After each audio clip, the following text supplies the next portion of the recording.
What is up, guys? Welcome back to the channel, Poor Man's Guide to Building a Food Truck.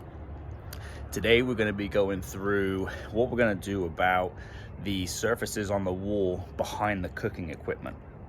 So my mistake, I had put up some of this FRP that we had talked about in a previous video, and when I asked for some advice about what to do about backsplashes and stuff like that, the feedback that I got from a lot of food truck owners was that this material is great everywhere else in the trailer, but specifically behind the cooking equipment where there's, grease splashes, oil splashes, stuff going everywhere, that it might not hold up so good. So what we're actually going to do is we're going to change the plan a little bit, and I'll go over some material that I found and we'll take it from there. So let's get into it.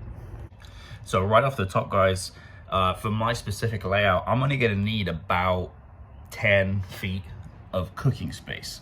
So what I've planned to do is remove this panel, and then I'm going to change that with the material which is right below.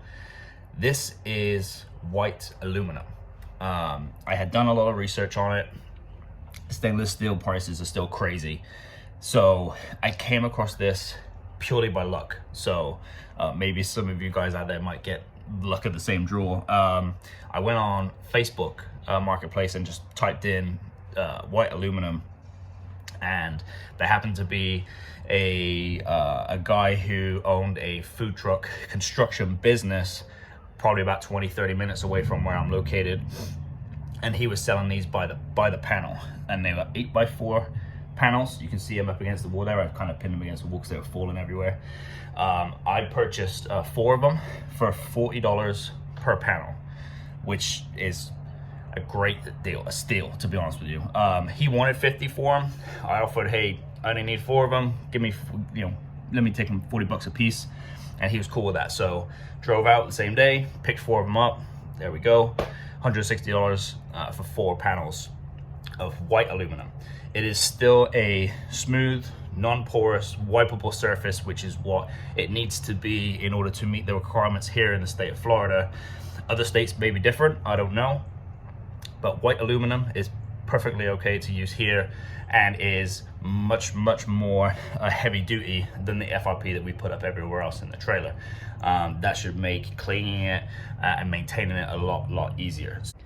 So what the plan is that we're going to take this panel and this panel down, and these are perfectly reusable. So I'm just going to take them and move them elsewhere in the trailer. This one already has a big old hole cut in it, so I might have to repurpose this one to probably use around some of the trim of the window that we just installed. These panels will be moved, and then I will go ahead and cut these panels, and we're going to have 1, 2, 3 across this entire section of the wall, because this is where my cooking equipment is going to be. So that is the plan.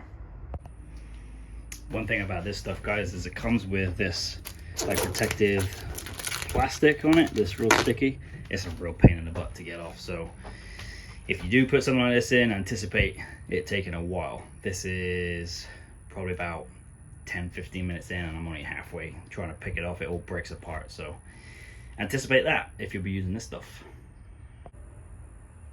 So here's the first 2 panels side by side, guys, and I gotta say, it looks really clean. It looks really good.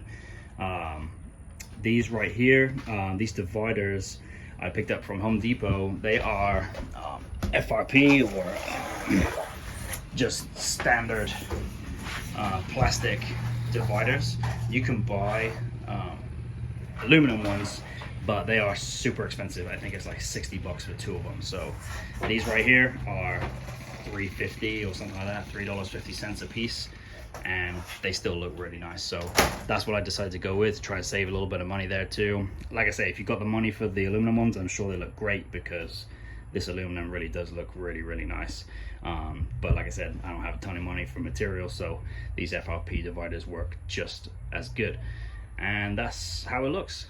Another side note, when you're working with these aluminum panels, make sure you use gloves, because you will pay the price if you don't. I already have. I've busted my hand a couple of times already, so by neglecting the gloves, make sure you use safety. And for anyone wondering, this is what I've been using to tack the panels to the wall, guys. They are made by Tek. I picked them up at Lowe's. I want to say the box was somewhere between 10 and 15 bucks. I can't remember off the top of my head, but they are Phillips head, 1/2 inch in length, and they work really, really nice. So this is what I have been using to tack them to the wall. That's going to be all for this brief video, guys. If you have any questions or comments, please leave them right below. All the stuff that I've used, including, well, apart from the panels, because I found those on Facebook Marketplace, but the dividers and the tools that I used to cut it, I will leave in the description. And thank you so much for watching. Please like, subscribe, follow, and until next time, thanks very much.